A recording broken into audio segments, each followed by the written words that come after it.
Hello everyone, welcome back to the channel. कैसे हो आप सब। आज हम अपनी कविता पढ़ेंगे उत्साह, जिसके कवि का नाम है सूर्यकांत त्रिपाठी निराला। एक बार डिस्क्रिप्शन बॉक्स जरूर चेक कर लीजिएगा, क्योंकि वहाँ पे आपको Instagram notes, important question and playlist की लिंक मिल जाएगी, तो वो आपके लिए काफी ज्यादा इंपॉर्टेंट है। ठीक है, स्टार्ट करते हैं अपनी पंक्ति नंबर 1 से। बारिश से पहले जो आकाश होता है वो कैसा होता है? काले काले बादल छा रहे होते हैं।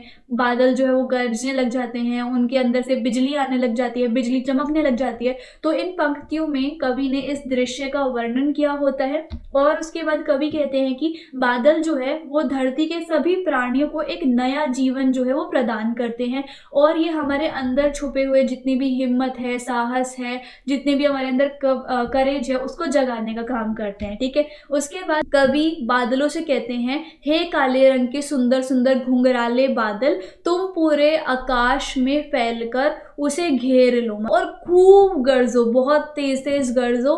कवि यहाँ पर बादलों को एक गोल मटोल से बच्चे से डिनोट कर रहे हैं, एक्सप्रेस करने की कोशिश कर रहे हैं। गोल मटोल सा बच्चा जिसके घुंघराले बाल है, वो बिल्कुल उन काले काले घुंघराले और सुंदर बादलों को एक बच्चे से डिनोट करना चाहते हैं। ठीक है, उसके बाद आगे कवि बादल की गर्जन में क्रांति का संदेश सुनाते हुए कहते हैं, मतलब जब बादल गरजते हैं तो वो ऐसा लगता है कि जैसे युद्ध सा, एक क्रांति, एक शौर्य सा, ऐसा वो संदेश सुनाने की कोशिश करते हैं। और वो कहते हैं, हे बादल, तुम अपनी चमकती बिजली के प्रकाश से, उसका जो प्रकाश आता है उस प्रकाश से हमारे अंदर बहुत सारी एफर्ट्स भर दो, बहुत सारे क्वालिटीज भर दो, हमारे अंदर इतनी ऊर्जा लेके आओ तुम कि हमारे अंदर एक नया जीवन का, एक न्यू अपॉर्चुनिटी, एक न्यू साइकिल की शुरुआत हो जाए, एक नए जीवन का संचार हो। ठीक है, अच्छा, बिजली जो है वो काफी ज्यादा स्ट्रांग होती है, और वो बिजली जो है हमारे अंदर की जो आस है वो और ज्यादा अच्छे से जगा देती है। ठीक है, बादल में वर्षा की सहायता से,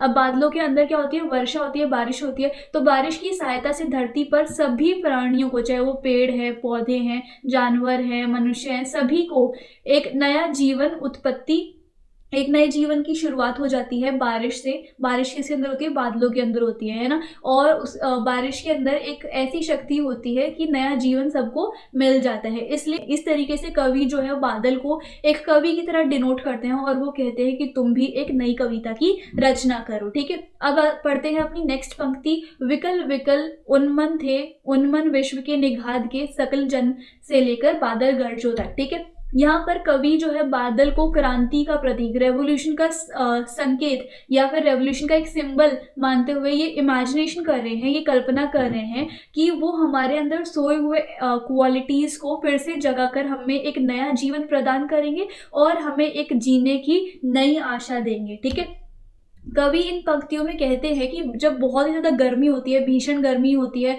और उस भीषण और तपती हुई चिपचिपी गर्मी से जब पूरी दुनिया जो है, पूरी दुनिया के जो लोग तड़प रहे होते हैं, तपती गर्मी से राहत पाने के लिए छांव और ठंडक की तलाश करते हैं। ठीक है, तो तभी किसी अचानक से, किसी डायरेक्शन से, किसी दिशा से, मतलब काले काले घनघोर से बादल आ जाते हैं, पूरे आकाश को ढक लेते हैं, और तपती हुई धूप से तब तक सबको राहत मिल जाता है। ठीक है, जिससे तपती धूप धरती तक नहीं पहुंच पाती, इसलिए वो जो काले बादल है वो पूरे आसमान में फैल जाते हैं। बादल घनघोर वर्षा करके, मतलब जब बहुत ही ज्यादा धरती तप रही होती है, तब अचानक से किसी डायरेक्शन में आके काले बादल पूरे आकाश में फैल जाते हैं और फिर वर्षा कर देते हैं, और जिससे कि क्या होता है, धरती से तड़पती, मतलब गर्मी से तड़पती हुई धरती की जो प्यास बुझ जाती है, मतलब जब बारिश हो जाती है तब धरती की जो प्यास है वो काफी ज्यादा अच्छे से बुझ जाती है, और उसे एकदम शीतल और शांत कर देते हैं बादल की जो वर्षा होती है। ठीक है, धरती के शीतल हो जाने पर सारे लोगों को भीषण गर्मी से बहुत ही ज्यादा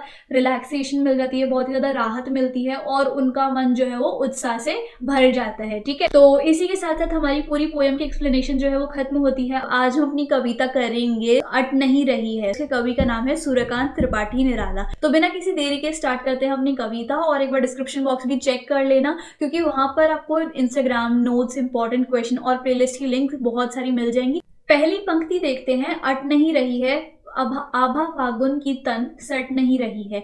अब इसका मतलब क्या हुआ? प्रस्तुत पंक्तियों में कवि ने फागुन के महीने में सुंदरता का बहुत ही सुंदर तरीके से वर्णन किया हुआ है। होली के वक्त का जो मौसम होता है उसको हम फागुन कहते हैं। उस समय प्रकृति जो है ना अपने चरम सौंदर्य पे, मतलब वो इतनी ज्यादा सुंदर हो जाती है और एकदम मस्ती से इठलाती है। मतलब वो जो मौसम होता है ना वो एकदम देखने लायक होता है। मतलब सही में ऐसा मन करता है कि काश ऐसा मौसम जो है वो पूरे साल ही रहे, है ना। तो फागुन के समय पे पेड़ों पे बहुत ही ज्यादा हरियाली आ जाती है, हरे हरे पत्ते उग जाते हैं और रंग बिरंगे खुशबू वाले जो फूल है वो हर जगह उग जाते हैं। ठीक है, मतलब प्रकृति जो है वो एकदम बहुत ही ज्यादा सुंदर तरीके से सजी होती है।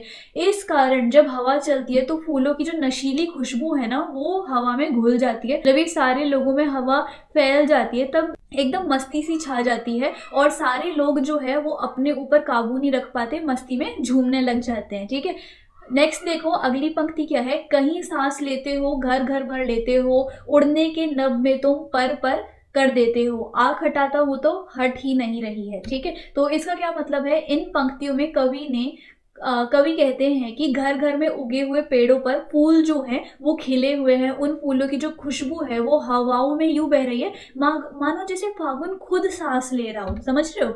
और इस तरीके से फागुन महीना जो है वो पूरे वातावरण में, पूरे एटमॉस्फेयर में आनंद भर देता है। इस आनंद में झूमते हुए पक्षी जो है वो आकाश में अपने पंख फैलाकर उड़ने लग जाते हैं। ठीक है, उसके बाद यह मनोरम दृश्य, ये जो मनोरम दृश्य है और मस्ती से भरी हवाएं हैं हमारे अंदर एकदम हलचल पैदा कर देती है। मतलब बहुत ही ज्यादा हम खुश हो जाते हैं। ये जो दृश्य है हमें इतना अच्छा लगता है कि हम अपनी आंखें जो है वो इससे हटा ही नहीं पाते, राइट। उसके बाद क्या होता है, इस तरीके से फागुन के मस्त महीने में भी हमें भी मस्ती में गाने, झूमने, फेस्टिवल्स, पर्व मनाने का मन कर रहा होता है। ठीक है, फाइनल एग्जाम्स में पढ़ने का मन नहीं कर रहा होता लेकिन। और नेक्स्ट पंक्ति देखो। पत्तों से लदी डाल, कहीं हरी कहीं लाल, कहीं पड़ी है उर में मंद गंध पुष्प माल, पट पट शोभा श्री पट नहीं रही है। इस पंक्ति का अर्थ देख लेते हैं। कवि के अनुसार फागुन मास में प्रकृति इतनी सुंदर नजर आती है कि उस पर से नजर हटाने का मन ही नहीं करता। ये तो आपने देखा ही होगा, है ना। मतलब एक तरीके से स्प्रिंग का मौसम आ जाता है। चारों तरफ पेड़ों पर हरे और लाल पत्ते दिखाई देते हैं, उनके बीच में रंग बिरंगे फूल हमें दिखाई देते हैं। जैसे कि ऐसा मानो कि पेड़ों ने कोई सुंदर सी रंग बिरंगी सी माला पहन रखी हो, है ना।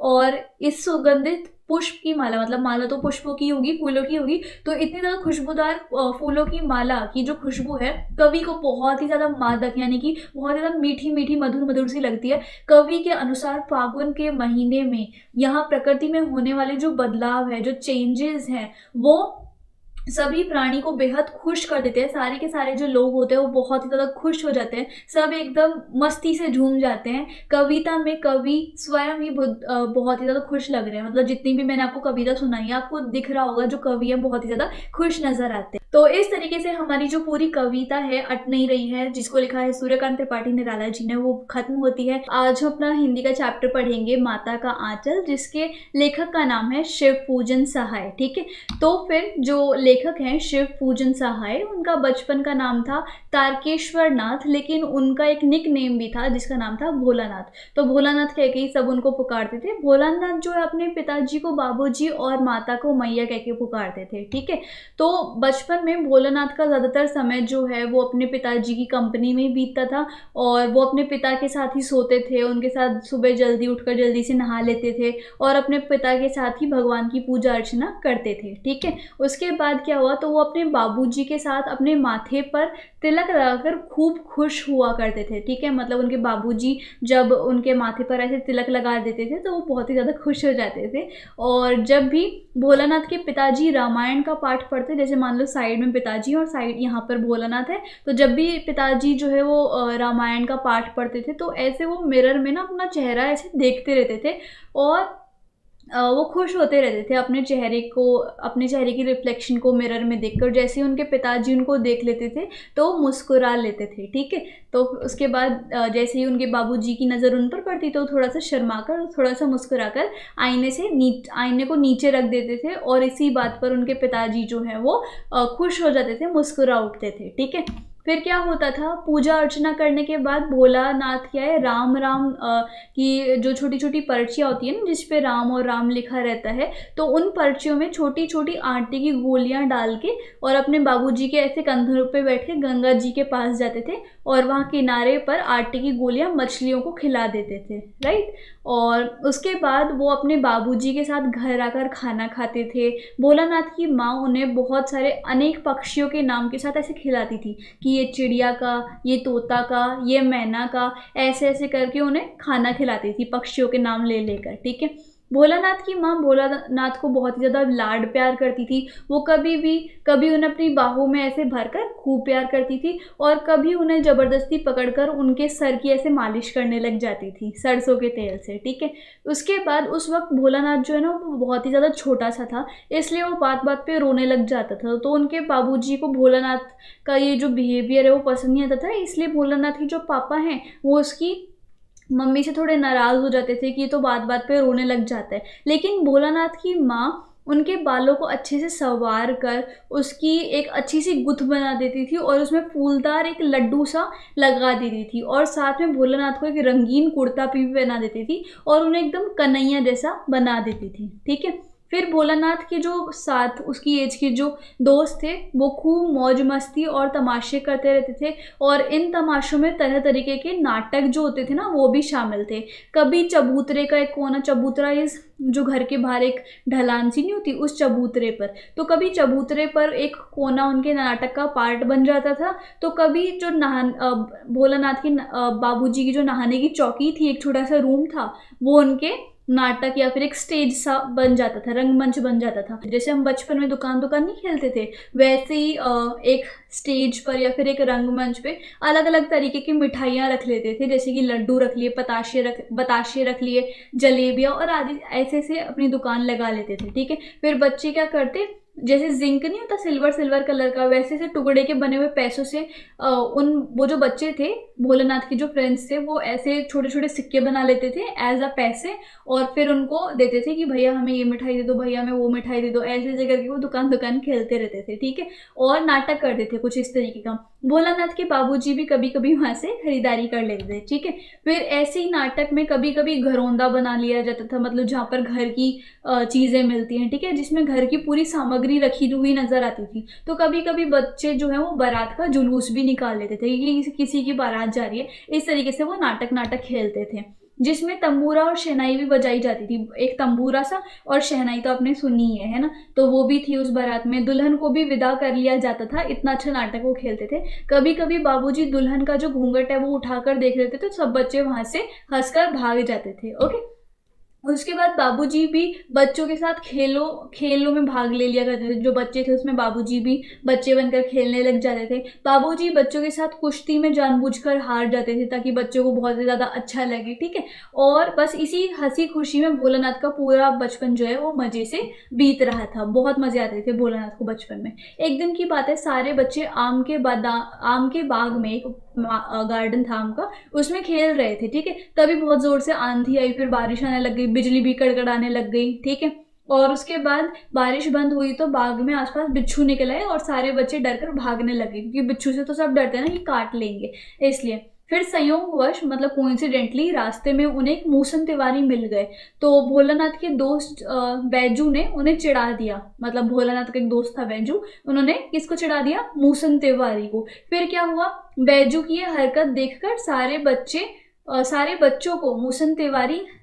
मूसन तिवारी को चिढ़ाने लग गए, जैसे बैजू चिढ़ा रहा था। तो मूसन तिवारी ने क्या किया, सभी बच्चों को ऐसे फटाफट से धकेल के ले गया पाठशाला। फिर क्या हुआ, पाठशाला में उनकी शिकायत गुरुजी ने कर दी, मूसन तिवारी ने। फिर गुरुजी ने सभी बच्चों को पाठशाला में पकड़ लेने का आदेश दिया कि अब तुम सब घर नहीं जाओगे, तुम्हें यहीं रहना पड़ेगा। क्यों चिढ़ा रहे थे मूसन तिवारी, वो तुमसे कितने बड़े हैं, इस तरीके से, ठीक है। सभी को पकड़कर स्कूल में पहुंचाया गया और दोस्तों के साथ भोलानाथ को भी जमकर पिटाई हुई, मतलब बहुत ही ज़्यादा पिटाई होगी सारे बच्चों की। फिर ये बात जो है वो भोलानाथ के पापा जी को, यानी कि बाबूजी को पता चल गई और फिर वो जो बाबूजी हैं वो दौड़े पाठशाला गए। तो जैसे ही बाबूजी आए पाठशाला के अंदर तो भोला जी भागकर उनकी गोद में चिपक गया, ठीक है। और बैठ गया उनकी गोद में। और ऐसे रोते रोते बाबूजी का जो कंधा था वो पूरा भिगो दिया आंसुओं से, और गुरुजी से मान मिनती करके बाबूजी भोलानाथ को घर ले आए कि जी आज के बाद ऐसा नहीं करेगा, इस तरीके से। फिर भोलानाथ काफ़ी देर तक बाबूजी की गोद में रोता रहा, लेकिन जैसे ही बीच रास्ते में उन्हें अपने मित्र मंडली और मतलब बहुत सारे दोस्त दिखे, वो फिर अपनी मित्र मंडली के साथ भाग गए, ठीक है, खेलने के लिए, और वो सब कुछ भूल गए और मित्र मंडली में शामिल हो गए। फिर मित्र मंडली उस समय चिड़ियों को पकड़ने की कोशिश कर रही थी, राइट। फिर भोलानाथ भी चिड़ियों को पकड़ने लगे क्योंकि सारे दोस्त चिड़ियों को ही पकड़ रहे थे।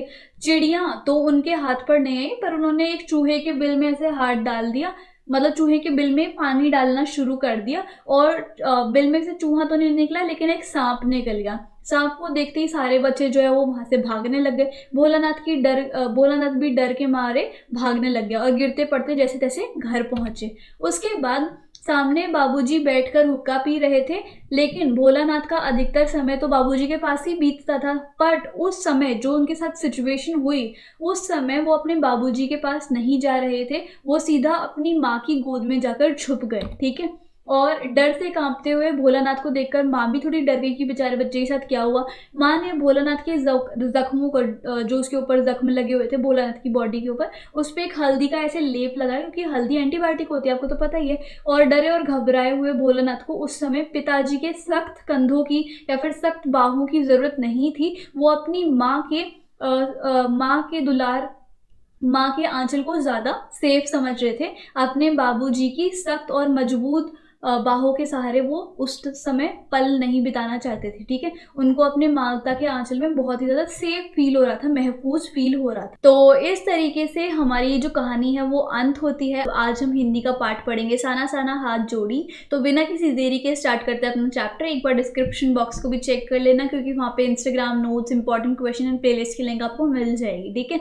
तो स्टार्ट करते हैं अपने चैप्टर। ये जो कहानी है उसकी शुरुआत होती है जब लेखिका गंगटोक शहर में होती है। गंगटोक जो है वो सिक्किम की राजधानी है, ठीक है। तो लेखिका जो है वो रात को तारों से भरे आसमान को देख रही थी, और उन्हें बहुत ही ज़्यादा अलग सा लग रहा था। मतलब वो सोच रही थी कि कल्पनाओं से भी ज़्यादा सुंदर कोई जगह हो सकती है क्या, मतलब इतना सुंदर नज़ारा देख रही थी वो। उन्हें ऐसा लग रहा था कि वो किसी जादुई जगह पर आ गई हैं। फिर वो गंगटोक शहर को ना मेहनत कश बादशाहों का शहर बोलते हैं, क्योंकि वहाँ पे जो लोग हैं वो बहुत ही ज़्यादा मेहनत करते हैं और अपना पूरा जीवन जो है मेहनत करते रहते हैं, ठीक है। उसके बाद तारों भरी खूबसूरत रात को देखने के बाद जब वो सुबह उठी लेखिका, तब उनको ना एक नेपाली युवती ने एक प्रेयर सिखाई थी। तब वो उस प्रेयर को गाने लग जाती हैं। कैसी थी वो प्रेयर? साना साना हाथ जोड़ी गर्दहू प्रार्थना, हमरो जीवन तिमरो कसौली। इसका क्या मतलब है? अपने छोटे छोटे हाथ जोड़कर प्रार्थना कर रही हूँ कि मेरा सारा जीवन जो है वो अच्छाइयों को समर्पित हो जाए। तो वो ये प्रेयर गाती हैं सुबह सुबह उठ के, ठीक है। उसके बाद प्रार्थना करने के बाद वो युमथांग की ओर चली जाती है, जो कि गंगटोक से 149 किलोमीटर की दूरी पर था, ठीक है। साथ में वो युमथांग से निकलने से पहले एक बार अपने कमरे में आती हैं, और वो हिमालय की तीसरी सबसे ऊंची चोटी, जिसका नाम कंचनजंगा था, उसको देखना चाहती थी अपनी बैल्कनी से। लेकिन जैसे ही वो बालकनी पे आई तो फिर सारी जगह कोहरा ही कोहरा था, बादल ही बादल थे, तो इसके कारण वो कंचनजंगा को नहीं देख पाई। लेकिन गार्डन में बहुत सारे फूल खिले हुए थे, उनको देख के वो खुश हो जाती हैं। फिर उसके बाद लेखिका जो है वो गंगटोक से 149 किलोमीटर की दूर युमथांग की घाटियों को देखने के लिए निकल पड़ती हैं, अपने गाइड जितेन नॉर्गे के साथ और अपनी एक फ्रेंड मणि के साथ, ठीक है। तो उसके बाद बीच रास्ते में पाइन और धूपी नाम के ऐसे ऐसे नुकीले पेड़, जिसको हम डेसिडियस फॉरेस्ट बोलते हैं ना, उनको वो देखे जा रही थी, बहुत ही ज़्यादा सुंदर लग रहे थे। और फिर उसके बाद वो पहाड़ी रास्तों पर धीरे धीरे बढ़ना चालू कर देती हैं। जैसे ही चलते चलते फिर लेखिका को बौद्ध धर्मावलंबियों द्वारा लगाई गई पताकाएं, एक ऐसे रेक्टेंगुलर फ्लैग होते हैं जो कि आपने नेपाल और सिक्किम की साइड देखे होंगे, टीवी में भी देखे होंगे आपने, तो उन्हें वो पताकाएं दिखती हैं जिसके ऊपर मंत्र लिखे होते हैं कुछ कुछ, और वो बिल्कुल ध्वज यानी झंडे की तरह फहरा रही थी। एंड वो शांति, पीसफुलनेस का और अहिंसा यानी कि नॉन वायलेंस का एक सिंबल था, ठीक है। फिर लेखिका ने उन पताकाओं के बारे में अपने गाइड जितेन नॉर्गे से पूछा, तो उन्होंने बताया जब किसी बुद्धिस्ट की मृत्यु हो जाती है तो शहर से थोड़ी सी दूर एक पवित्र जगह पर 108 पताकाएं जो है वो फहराई जाती हैं। और फिर नॉर्गे ने ये भी बताया जब हम कोई नया कार्य शुरू करने जाते हैं या फिर कोई शुभ अवसर होता है तो सफ़ेद की जगह रंग बिरंगी जिनके ऊपर मंत्र लिखा हुआ है ना, जैसे आप इस पिक्चर में देख रहे हो, तो वहाँ पर ऐसी रंग बिरंगी पताकाएं भी फहराई जाती है, लेकिन जब किसी की डेथ हो जाती है तो वाइट कलर की फहराते हैं, वो भी 108। ठीक है। उसके बाद थोड़ी देर बाद एक जगह पर वो आए जिसका नाम दिया था क्वी लॉन्ग स्टॉक। यहाँ पर इस जगह पर नॉर्गे ने बताया कि यहाँ पर ना गाइड फिल्म की भी शूटिंग हुई थी, और इन्हीं रास्तों से आगे जाते हुए लेखिका को एक कुटिया में क्या दिखा, प्रेयर व्हील यानी कि धर्म चक्र दिखा। तो उसे ना एक युवती जो है वो घुमाकर देख रही थी। ठीक है। उसको घूमते हुए देखकर उत्सुकता बस उसके बारे में जानने की कोशिश की। मतलब जब लेखिका ने उनको घूमते हुए देखा ना, तो उनको बहुत ही ज़्यादा एक्साइटमेंट सी फील हुई। उन्होंने पूछ लिया, तो जितेंद्र नॉर्गे ने बताया कि ये प्रेयर व्हील है यानी कि धर्म चक्र है, इसको घुमाने से आपके सारे पाप जो है वो धुल जाते हैं। ये सुनकर लेखिका को लगा चाहे पहाड़ हो इस देश का, चाहे मैदान हो, कोई सी भी जगह हो, यहाँ पर सभी की आत्मा एक जैसी ही है। ओके। उसके बाद जैसे जैसे लेखिका जो है वो अपनी यात्रा में पहाड़ की ऊंचाइयों पर जा रही थी, बाजार, लोग, बस्ती सब पीछे छूटने लग गए थे। अब लेखिका को नीचे घाटियों में जो पेड़ पौधे थे और जो छोटे छोटे घर थे ना, वो बिल्कुल एकदम ताश के पत्तों जैसे दिख रहे थे। मतलब वो काफ़ी ऊंचाई पर आ गई थी, और ना जाने कितने सारे तीर्थ यात्री, कवि, दर्शक, साधु संतों के आराध्य, मतलब इन सब से अलग हिमालय इतना बड़ा लग रहा था उनको। उनका इतना विराट और वैभवशाली रूप उन लेखिका के धीरे धीरे उनके आंखों के सामने आ रहा था, और अब लेखिका को हिमालय पल पल बदलता हुआ दिख रहा था। मतलब आप इमेजिन कर सकते हो, लेखिका को अब बहुत सारे खूबसूरत प्राकृतिक दृश्य दिख रहे थे। आसमान से छूते ऐसे बहुत सारे पर्वत शिखर दिख रहे थे, और जो तिस्ता नदी थी वो सुंदर एकदम दूध की तरह लग रही थी, इतनी ज़्यादा सुंदर थी, और एकदम झरझर बड़े बड़े झरने भी बह रहे थे। तो बहुत ही ज़्यादा रोमांचित महसूस कर रही थी, बहुत ही ज़्यादा एक्साइटिंग और सुकून भरा फील कर रही थी। ठीक है। उसके बाद तभी उनकी जीप जो है वो 7 सिस्टर वाटरफॉल पे रुक गई। यहाँ पहुंचकर लेखिका को ऐसा लगा जैसे उनके अंदर की सारी बुराइयां जो हैं वो झरने के बहाव में बह गई। ठीक है। लेखिका की आत्मा, मन को बहुत ही ज़्यादा शांति मिली। राइट। उसके बाद धीरे धीरे लेखिका का सफ़र जो है वो और आगे बढ़ने लग गया। प्राकृतिक दृश्य जो थे वो तो पल पल बदल रहे थे। ठीक है। जैसे कोई मानो जादू की छड़ी घुमा रहा हो, जादू की छड़ी घुमा रहा हो, और सारे के सारे प्राकृतिक दृश्य या फिर नज़ारे जो थे वो बदलते जा रहे थे। पर्वत, झरने, घाटियाँ, वादियाँ, जितने भी नज़ारे थे वो बेहद ही ज़्यादा खूबसूरत थे। तभी लेखिका की जो नज़र है वो थिंक ग्रीन बोर्ड पर पड़ी, और सब कुछ कल्पनाओं से भी, इमेजिनेशन से भी ज़्यादा सुंदर था। उसके बाद लेखिका के सामने एक बहुत ही अलग और कड़वी सी सच्चाई उनके सामने आई, जब लेखिका ने बहुत सारे पहाड़ी औरतों को पत्थरों से तोड़ते हुए, मतलब हथौड़ी से तोड़ते हुए पत्थरों को देखा। कुछ महिलाएं पीठ पर एक टोकरी लादे हुए पत्थरों को तोड़ रही थी। उस टोकरी को क्या बोलते हैं, डोको, और उनके अंदर उनके बच्चे थे उन महिलाओं के। तो उन्हें ऐसा लगा कि वो कितनी कम तो वेतन लेती होंगी ये महिलाएं, और कितना डेंजरस काम कर रही हैं, और फिर भी ये इतने कम सी चीज़ों में कितना ज़्यादा हम मनुष्य को दे जाते हैं। ठीक है। फिर पूछने पर उनको पता चला कि ये महिलाएं जो है वो पहाड़ी रास्तों को चौड़ा करने का काम करती हैं, और ये काम बहुत ही ज़्यादा डेंजरस था, क्योंकि इस काम को करने के लिए ना डायनामाइट की भी ज़रूरत पड़ती थी। ठीक है।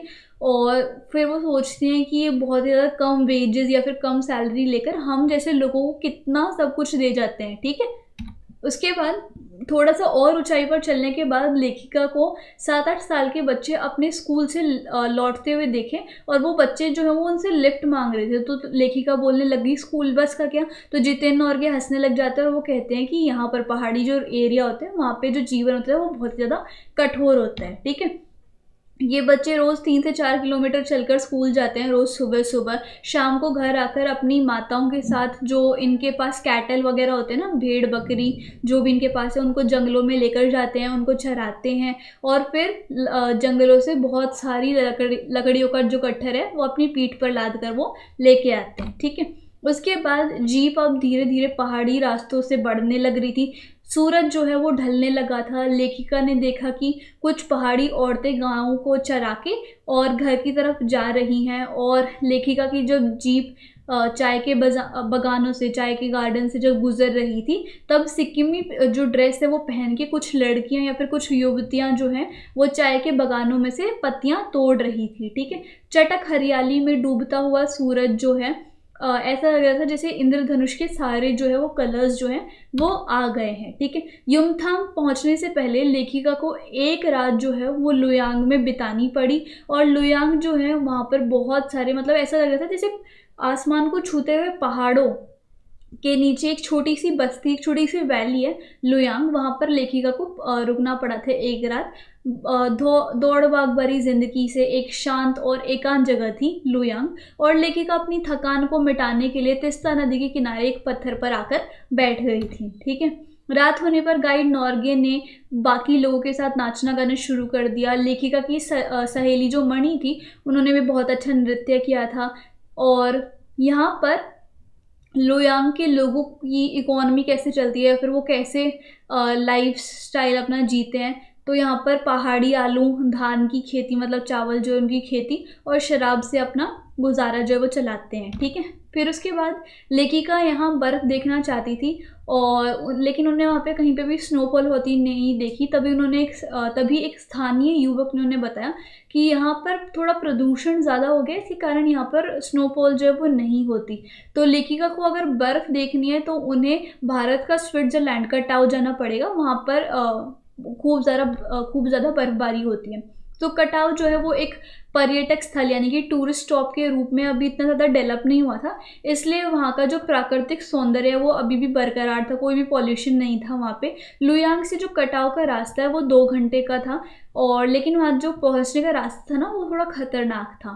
तो कटाव में बर्फ़ से ढके पहाड़ चांदी की तरह चमक रहे थे, क्योंकि प्राकृतिक दृश्य है ना एकदम नेचुरल इस तरीके का। लेखिका ने इसे देखकर बहुत ही ज़्यादा आनंदित महसूस किया, मतलब कुछ ज़्यादा ही सुंदर था वहाँ का नज़ारा। ठीक है, फिर कटाव में लोग बर्फ़ के साथ फ़ोटो खिंचवा रहे थे, लेकिन जो लेखिका है उनको फ़ोटो खिंचवाने से ज़्यादा वो चाहती थी कि वो इस नज़ारे को अपनी आंखों में भर ले, एकदम उनकी याद जो है वो उनके अंदर ही बस जाए। ठीक है, ऐसा लग रहा था जैसे ऋषि मुनियों को वेद लिखने की जो मोटिवेशन है वो कटाव से ही मिली होगी, इतना ज़्यादा सुंदर था वो, राइट।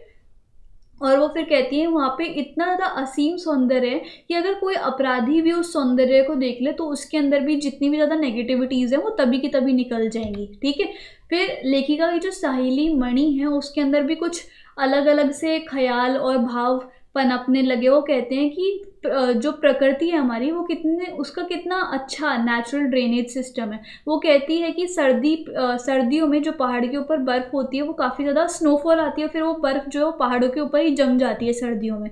लेकिन फिर जब गर्मियाँ आती हैं फिर पहाड़ के ऊपर जो बर्फ़ होती है वो पिघलने लग जाती है, और फिर नदियों के रूप में पूरे एशिया में पानी आता रहता है। तो वो कहती है कि हमारी पृथ्वी का कितना अच्छा नेचुरल ड्रेनेज सिस्टम है। ठीक है, फिर थोड़ा आगे चलने पर लेखिका को कुछ फौजी छावनियाँ दिखी, मतलब फिर उन्हें कुछ सोल्जर्स दिखने लग गए, और उन्हें ध्यान आया कि अरे ये तो बॉर्डर का एरिया है, और यहाँ पर चीन की जो सीमा है, चीन का जो बॉर्डर है वो भारत से लगता है। तब लेखिका ने एक फौजी से पूछ लिया कि आप इतनी कड़कड़ाती ठंड में यहाँ कैसे रहते हो। तब फौजी ने हंसते हुए कहा कि आप चैन से इसलिए सो पाते हो क्योंकि हम यहाँ पर पहरा देते हैं। ठीक है, फिर उसके बाद लेखिका सोचने पर मजबूर हो गई कि इतनी कड़कड़ाती ठंड में मुझसे ठंड सह नहीं जा रही, तो एक फौजी अपनी ड्यूटी कैसे निभा लेते हैं। ये सोचकर लेखिका का जो सर है वो सम्मान से झुक जाता है। ठीक है, फिर उन्होंने फौजी से फेरी भेटुला फिर मिलेंगे कहकर विदा ली। इसके बाद युमथांग की ओर लौट पड़ी। युमथांग की घाटियों में उस समय ढेरों प्रियता और रोडोडेंड्रो के बहुत सारे सुंदर खूबसूरत फूल खिले हुए थे, लेकिन युमथांग वापस आकर उन सभी लोगों को कुछ फीका फीका सा लग रहा था, क्योंकि युमथांग जो है वो कटाव जितना सुंदर नहीं था। कटाव जो है वो नेचुरली ब्यूटीफुल है, अभी वो इतना डेवलप नहीं हुआ, इतना ज़्यादा प्रदूषण नहीं है वहाँ पे, तो इसलिए वो नेचुरली ब्यूटीफुल था। लेकिन युमथांग जो बहुत सारे लोग आते रहते तो उनको कटाव के कंपैरिजन में युमथांग थोड़ा फीका फीका लग रहा था। चलते चलते लेखिका ने चिप्स बेचती एक सिक्किमी लड़की या फिर युवती से पूछा, क्या तुम सिक्किमी हो? तो वो कहती है कि नहीं, मैं इंडियन हूँ। तो ये सुनकर लेखिका को बहुत अच्छा लगा कि सिक्किमी के लोग भारत से मिलकर काफ़ी ज़्यादा खुश हैं। क्यों खुश हैं? क्योंकि एक्चुअल में क्या हुआ था, सिक्किम जो है वो पहले इंडिया का पार्ट नहीं था। ठीक है, सिक्किम पहले एक स्वतंत्र स्टेट लगा लो, कंट्री लगा लो, एक स्वतंत्र रजवाड़ा था। लेकिन अब सिक्किम जो है वो भारत से मिल गया है, और ऐसा लगता है कि जब वो भारत से घुल मिल गया है तो उसे बहुत ही ज़्यादा अच्छा लग रहा है। ठीक है, और फिर वहाँ पे पहले पर्यटन स्थल इतना ज़्यादा मतलब पहले वहाँ पर टूरिज़्म इतना ज़्यादा नहीं था, लेकिन सिक्किम के लोग जो है भारत का हिस्सा बनकर काफ़ी ज़्यादा खुश हैं। उसके बाद क्या हुआ था, बहुत ही ज़्यादा टूरिज़्म फैल गया सिक्किम के अंदर, ठीक है। फिर उसके बाद जीप आगे को बढ़ती जा रही थी, तभी एक पहाड़ी कुत्ते ने रास्ता काट लिया। मणि ने बताया कि ये पहाड़ी कुत्ते कब बहुत भौंकते हैं, जब चांदनी रात हो। तो ये सुनकर लेखिका बहुत ही ज़्यादा हैरान हो गई। थोड़ा आगे चलने के बाद नॉर्गे ने लेखिका को गुरु नानक के फुटप्रिंट वाला एक पत्थर भी दिखाया था, ठीक है। फिर क्या हुआ, नॉर्गे ने बताया कि ऐसा माना जाता है कि इस जगह पर गुरु नानक जी की थाली से थोड़े से चावल छिटक कर गिर गए थे। तो जहाँ जहाँ चावल गिरे थे आज उस जगह पर चावल की खेती होती है, ठीक है। यहाँ से करीब 3 किलोमीटर आगे चलने के बाद खेदुम पहुँचे। वहाँ लगभग 1 किलोमीटर, वो ये जो खेदुम था वो 1 किलोमीटर का ही एरिया था, ठीक है। नॉर्गे ने बताया कि इस जगह पर देवी देवताओं का निवास है, इसलिए इस जगह पर गंदगी नहीं फैलाता, क्योंकि जो गंदगी फैलाता है उसकी डेथ हो जाती है वहाँ पर, ठीक है। उसने ये भी बताया, जितेन नॉर्गे ने, कि पहाड़, नदी, झरने इन सभी की पूजा करते हैं, इसलिए हमें इन्हें गंदा नहीं करना चाहिए। लेखिका के ये सब कहने पर तभी गैंगटॉक शहर इतना सुंदर है। तो नॉर्गे ने लेखिका को कहा कि मैडम, गैंगटॉक नहीं गंगटोक कहिए, जिसका अर्थ होता है पहाड़, ठीक है। तो उसने आगे बताया कि सिक्किम के भारत में मिलने के कई वर्षों बाद भारतीय आर्मी के एक कप्तान शेखर दत्ता ने इसे पर्यटन स्थल, टूरिस्ट स्टॉप बनाने का निर्णय लिया था। जैसे कि मैंने आपको पहले बताया था कि सिक्किम में पहले इतना ज़्यादा टूरिज़्म नहीं था, लेकिन उसके बाद सिक्किम जब भारत में मिला तो बहुत सालों बाद एक इंडियन आर्मी का एक कप्तान था जिसका नाम था शेखर दत्ता। उन्होंने सिक्किम को एक टूरिस्ट स्पॉट बनाने का निर्णय लिया, जिसके बाद से सिक्किम के पहाड़ों को काटकर रास्ते बनाए जाने लग गए। नए नए टूरिस्ट स्पॉट वहाँ पर बनाने जाने लग रहे हैं, उनकी खोज जारी है। तो लेखिका ने मन मन में ही सोचा कि इंसान की इसी असमाप्त खोज का नाम ही सौंदर्य है। तो इस तरीके से फाइनली हमारा जो चैप्टर है वो पूरा का पूरा कंप्लीट होता है। आज हम हिंदी का पार्ट मानवीय करुणा की दिव्य चमक के बारे में पढ़ेंगे। तो मैं इस वीडियो में आपको एक पूरा पार्ट सार देने वाली हूँ। इस पार्ट में क्या क्या हुआ था, किसने इसको लिखा था, एंड पूरी एक्सप्लेनेशन हम इस वीडियो में देखने वाले हैं। साथ ही साथ एक बार डिस्क्रिप्शन बॉक्स जरूर चेक कर लेना, क्योंकि वहाँ पे इंस्टाग्राम नोट्स, इंपॉर्टेंट क्वेश्चन और सारी प्लेलिस्ट के लिंक आपको डिस्क्रिप्शन बॉक्स में मिलेंगी, ठीक है। सो बिना किसी देरी किए हुए हम इस पार्ट को चालू करते हैं। अच्छा, ये जो पार्ट है मानवीय करुणा की दिव्य चमक, इसके लेखक का नाम है सर्वेश्वर दयाल सक्सेना जी। सर्वेश्वर दयाल सक्सेना जी ने बेल्जियम, यूरोप में जन्मे फादर कामिल बुल्के के व्यक्तित्व, मतलब उनके नेचर, ह्यूमैनिटी और उनके जीवन का एक बहुत ही अच्छे और सुंदर तरीके से वर्णन किया हुआ है। मतलब ये जो पूरी कहानी या फिर ये जो हम पूरा पाठ पढ़ेंगे ना, ये फादर कामिल बुल्के के व्यक्तित्व और नेचर और उनके जीवन के बारे में है, ठीक है। तो फादर एक ईसाई सन्यासी थे, मतलब एक क्रिश्चियन सन्यासी थे, लेकिन वो आम सन्यासियों जैसे नहीं थे, ठीक है। वो बहुत अलग से थे। अब कैसे अलग से थे वो हम देखते हैं इस पाठ के अंदर। तो भारत को अपना देश, जो फादर कामिल बुल्के थे ना, वो भारत को अपना देश मानते थे और अपने को भारतीय कहते थे वो, ठीक है। तो अपने को भारतीय कहने वाले फादर कामिल बुल्के का जन्म बेल्जियम, यूरोप में हुआ था। और बेल्जियम के अंदर कहाँ पे हुआ था, रैम्स चैपल शहर में हुआ था। जो रैम्स चैपल शहर है ना, वहाँ पर बहुत सारे गिरजाघर यानी कि बहुत सारे चर्च थे, फादर थे, बहुत सारे संत और धर्मगुरु भी वहीं पे थे, ठीक है। ये संत की भूमि या फिर धर्मगुरु और संत की भूमि कही जाती है रैम्स चैपल जो शहर है। लेकिन उन्होंने अपनी कर्म भूमि, जहाँ पर उन्होंने बहुत सारा काम किया है, किन्होंने, फादर कामिल बुल्के ने, लेकिन उन्होंने अपनी कर्म भूमि किसको बताया है, भारत को बताया है, ठीक है। सो फादर कामिल बुल्के ने अपना बचपन और अपनी युवावस्था मतलब टीनेज जो है वो बेल्जियम में या फिर रैम्स चैपल शहर में ही बिताई थी। फादर बुल्के के जो पिताजी थे वो बिजनेसमैन यानी कि व्यवसायी थे, और जबकि उनका एक भाई पादरी यानी कि फादर था, और एक भाई परिवार के साथ रहकर थोड़ा काम कराता था। उनकी एक बहन भी थी जो कि काफ़ी ज़्यादा जिद्दी थी, और उसकी शादी जो है वो काफ़ी लेट हुई थी, ठीक है। फादर कामिल बुल्के ने इंजीनियरिंग का जो लास्ट साल होता है ना, 4th ईयर, वो बिल्कुल ही छोड़ दिया था और उन्होंने पूरी तरीके से संन्यास को धारण कर लिया था। मतलब वो सन्यासी बनना चाहते थे। उन्होंने संन्यास धारण करते वक्त एक शर्त यानी कि एक कंडीशन रखी थी कि वो भारत जाना चाहते हैं और वो जो उनकी कंडीशन थी वो मान ली गई। ठीक है, दरअसल फादर जो थे वो भारत और भारत की संस्कृति से, भारत के इतिहास से बहुत ही ज़्यादा प्रभावित थे। वो भारत के कल्चर से काफ़ी ज़्यादा इन्फ्लुएंस थे। ठीक है, और वो पादरी जब वो फादर बने तो उन्होंने यही शर्त रखी कि मुझे भारत जाना है। ठीक है, क्योंकि उनको भारत की कल्चर बहुत अच्छा लगता था।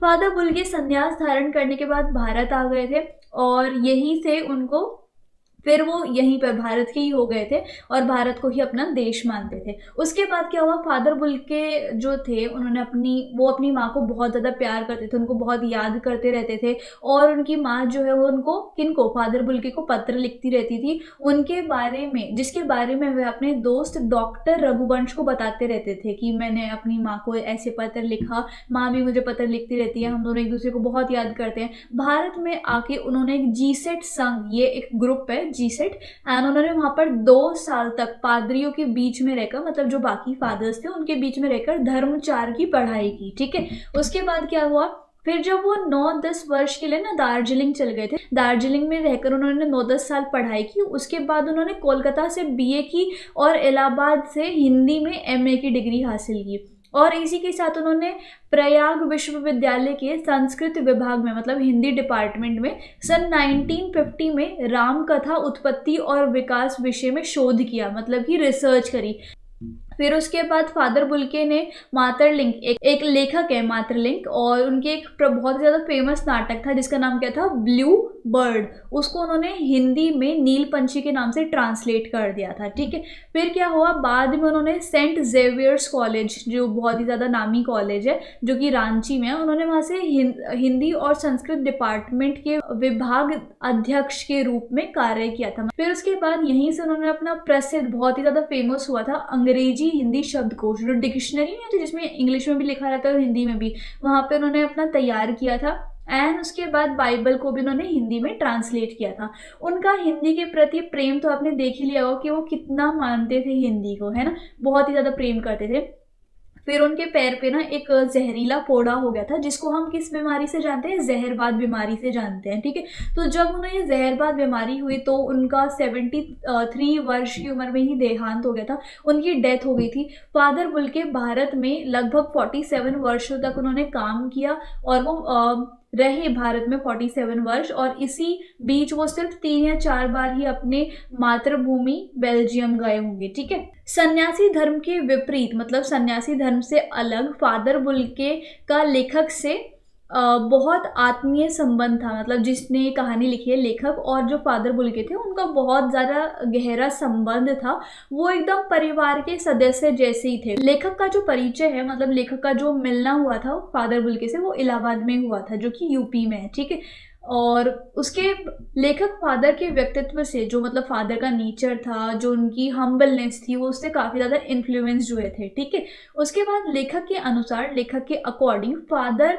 वात्सल और प्यार की साक्षात मूर्ति थी। मतलब कोई ऐसा इंसान नहीं होता जिसके अंदर पूरा बहुत ही ज़्यादा प्यार होता है, बहुत ही ज़्यादा दयालु व्यक्ति होता है, एकदम जैसे रसीला फ्रूट होता है, बिल्कुल वैसे ही थे वो फादर बुल्के, बहुत ही ज़्यादा प्यारे थे। ठीक है, और वो हमेशा सबको प्रेम स्नेह से सबका आदर मान करते थे, वो हमेशा लोगों को आशीर्वाद से भर देते थे। उनके दिल में हर किसी के लिए प्रेम था, अपनापन और दया करुणा, सब सारे भाव थे। किसी के लिए कोई गिला शिकवा दुश्मनी वगैरह कुछ भी नहीं थी। वह लोगों के दुख में शामिल होते थे और अपने मधुर वचनों से सबको मोटिवेट करते थे। ठीक है, संतावना देते थे। वो जिससे एक बार रिश्ता बना लेते थे, पूरी उम्र उन्हीं से मतलब पूरी उम्र, पूरे जीवन उसको निभाते थे, जो भी वो रिश्ता बना लेते थे। ठीक है, फादर की दिली तमन्ना क्या थी कि वो हिंदी को एज अ राष्ट्र भाषा या फिर नेशन लैंग्वेज वो देखना चाहते थे। वह अक्सर हिंदी भाषियों को की हिंदी के प्रति उपेक्षा देखकर दुखी हो जाते थे। मतलब कई लोगों को हिंदी लैंग्वेज पसंद नहीं थी ना, वो बस ऐसे ही छोड़ देते थे, मतलब उन्हें कुछ इम्पोर्टेंस नहीं थी हिंदी लैंग्वेज की। तो ऐसे लोगों की सोच को देखकर, ऐसे लोगों के व्यूज़ को देखकर जो कामिल बुल्के, फादर कामिल बुल्के थे, वो थोड़े निराश हो जाते थे। फादर बुल्के की मृत्यु दिल्ली में हुई थी जहरबाद बीमारी के कारण, जो कि मैंने आपको बताया था। लेखक उस वक्त भी दिल्ली में ही रहते थे, लेकिन लेखक को फादर की बीमारी का पता नहीं लग पाया और इसलिए मृत्यु से पहले वो फादर कामिल बुल्के से मिल भी नहीं पाए थे, जिसका उन्हें बहुत ज़्यादा अफसोस भी था। फिर 18 अगस्त 1982 को सुबह 10 बजे कश्मीरी गेट के पास ना एक निकलसन कब्रगाह है, वहाँ पर उनका ताबूत निकाला गया छोटी सी नीली गाड़ी में से। किसने निकाला था वो ताबूत? उनका कुछ पादरियों ने, रघुवंशी जी के बेटे ने, राजेश्वर सिंह द्वारा उनका जो ताबूत है वो निकाला गया। फिर उस ताबूत को पेड़ों की घनी छांव वाली सड़क से कब्र तक ले जाया गया। उसके बाद फादर बुल्के का जो मृत शरीर था उसको कब्र में उतारा गया, ठीक है।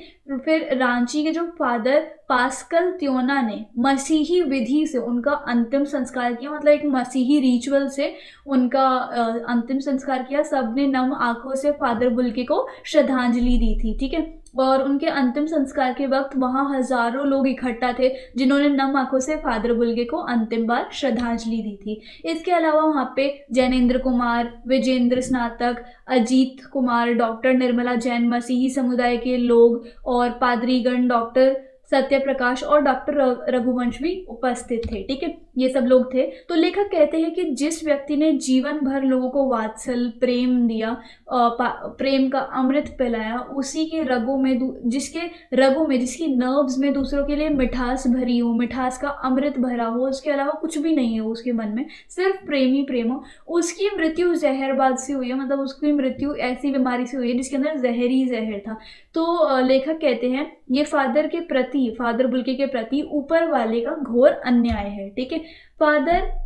लेखक ने फादर की तुलना एक ऐसी छायादार वृक्ष से की है जिसके फल फूल सभी मीठी मीठी सुगंध से भरे रहते हैं और जो अपनी शरण में आने वाले सभी लोगों को अपनी छाया से शीतलता, मतलब ठंडक प्रदान करता है। फादर बुल्के को एक छायादार वृक्ष से उन्होंने कंपेयर किया था, किसने? लेखक ने, ठीक है। उसके बाद ठीक उसी तरह फादर बुल्के ने भी सबके साथ रहते हुए, मतलब जैसे फादर बुल्के सबके साथ रहते हुए सबके जैसे थे वो भी और सबके साथ घुल मिल जाते थे, लेकिन वो सबसे बहुत ही ज़्यादा अलग थे, ठीक है।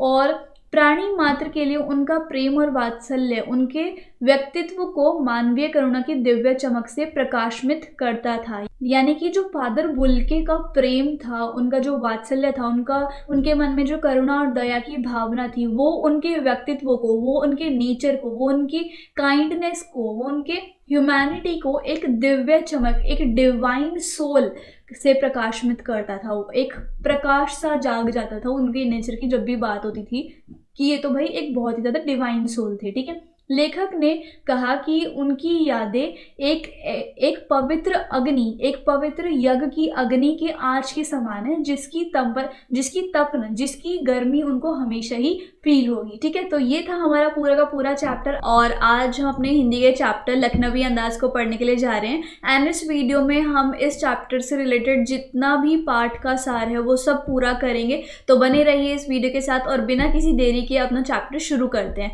तो ये जो चैप्टर है ना, या फिर ये जो कहानी है लखनवी अंदाज, उसकी शुरुआत कुछ इस तरीके से होती है कि लेखक को अपने घर से थोड़ी सी दूर जाना था, ठीक है, और उनको थोड़ा सा भीड़ से मुक्ति चाहिए थी और अकेलापन वो चाहते थे ताकि वो अपनी नई कहानी के बारे में सोच सकें, अच्छे से इमेजिन कर सकें। तो उन्हें एकांतवास चाहिए था। अब उस एकांतवास को पाने के लिए उन्होंने क्या किया, एक लोकल ट्रेन के सेकेंड क्लास वाले डिब्बे की उन्होंने एक महंगी सी टिकट खरीद ली ताकि वो खिड़कियों से बाहर देख सके प्राकृतिक नज़ारों को और अच्छे से इमेजिन कर सके। उन्हें नए नए आइडियाज़ आते रहे और उसके हिसाब से वो नई कहानी जो है वो लिखना चाहते थे, ठीक है। उसके बाद क्या होता है, जब वो स्टेशन पहुंचे तो उनकी जो ट्रेन थी ना वो छूटने वाली थी, गाड़ी जो उनकी वो छूटने वाली थी। तो इसलिए वो सेकेंड क्लास के एक छोटे से डिब्बे को खाली समझकर फटाफट उसमें चढ़ गए। लेकिन जिस डिब्बे को वो खाली समझ रहे थे एक्चुअल में वो खाली नहीं था, खाली बिल्कुल भी नहीं था।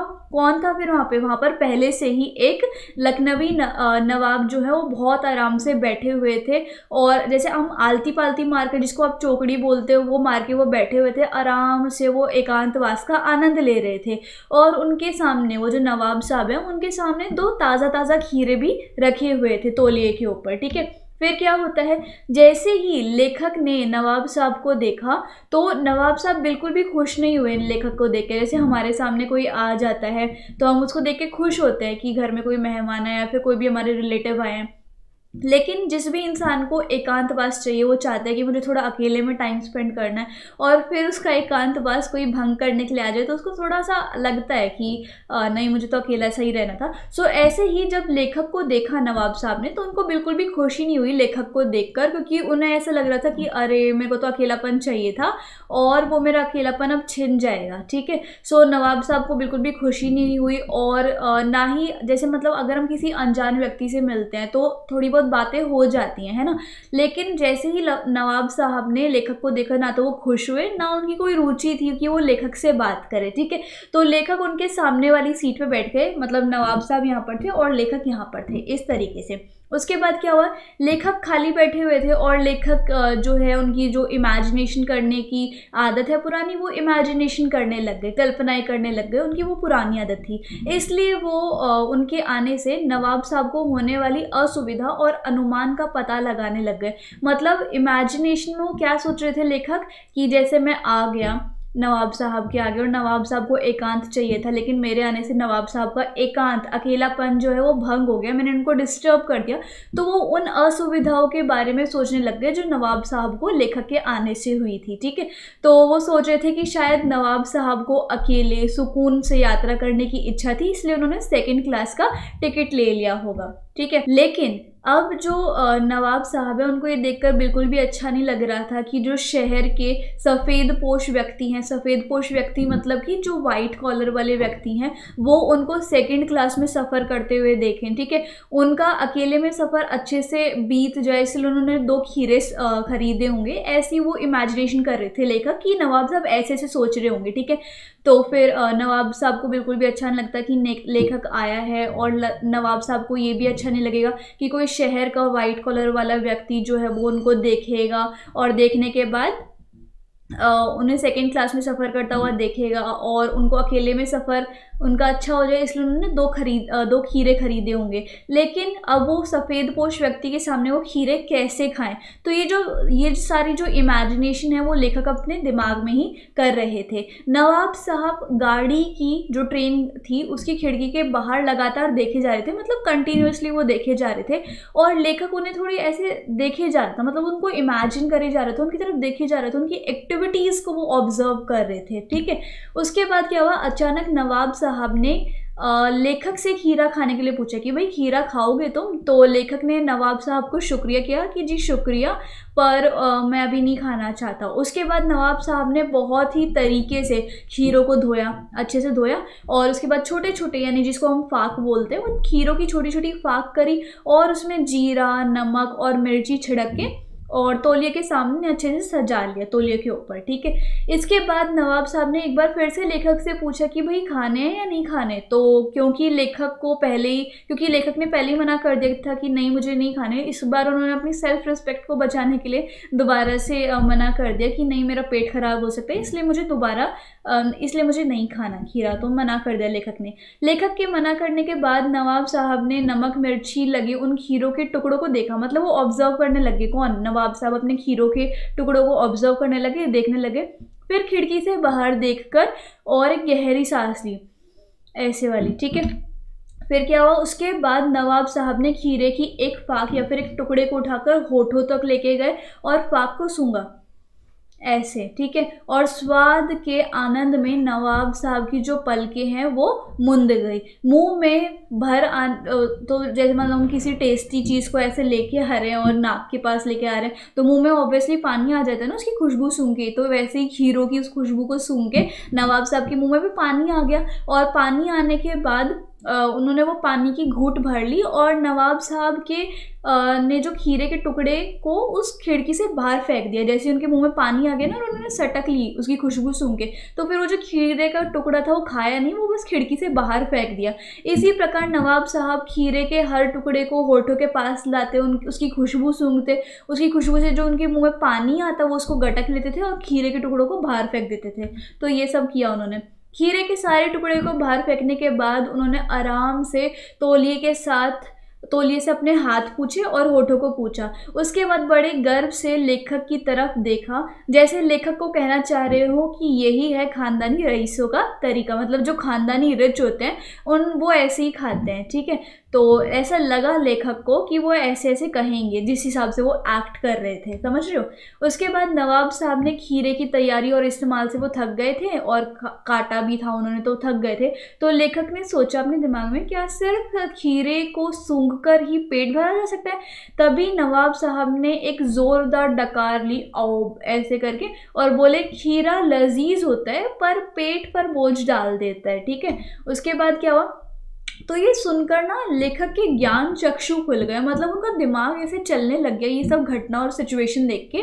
उन्होंने सोचा जब खीरे की खुशबू या फिर खीरे की सुगंध से और सिर्फ स्वाद की कल्पना से ही पेट भर सकता है, डकार ली जा सकती है, तो मैं बिना किसी विचार के, बिना किसी सिचुएशन के, बिना किसी इमेजिनेशन के, सोर्स के, सिर्फ लेखक यानी कि सिर्फ अपनी इच्छा से ही नई कहानी भी तो लिख सकता हूँ। जब एक खीरे को सिर्फ सूंघ कर और देख कर उसके स्वाद की इमेजिनेशन कर कर पेट भर कर डकार ली जा सकती है, तो मैं बिना किसी सोच के, इमेजिनेशन के, किसी बिना सोर्स के ही नई कहानी लिख सकता हूँ। तो इस पूरी कहानी में ये था। आई होप ये कहानी आपको बहुत अच्छी लगी होगी। आज हम अपनी हिंदी की कविता पढ़ेंगे कन्यादान, जिसके कवि का नाम क्या है, ऋतुराज, ठीक है। तो एक बार डिस्क्रिप्शन बॉक्स जरूर चेक कर लेना, क्योंकि वहाँ पे आपको इंस्टाग्राम नोट्स, इंपॉर्टेंट क्वेश्चन और प्लेलिस्ट की इंपॉर्टेंट लिंक्स मिल जाएंगी, ठीक है। तो बिना किसी देरी के अपनी पोएम को स्टार्ट करते हैं, पढ़ते हैं अपनी पंक्ति नंबर 1। तो यहाँ पर प्रस्तुत पंक्तियों में कवि कहता है कि अपनी लड़की का कन्यादान, यानी कि शादी के बाद अपनी लड़की को विदा करते वक्त उसकी माँ का जो दुख था वो बहुत ही ज्यादा स्वाभाविक था। मतलब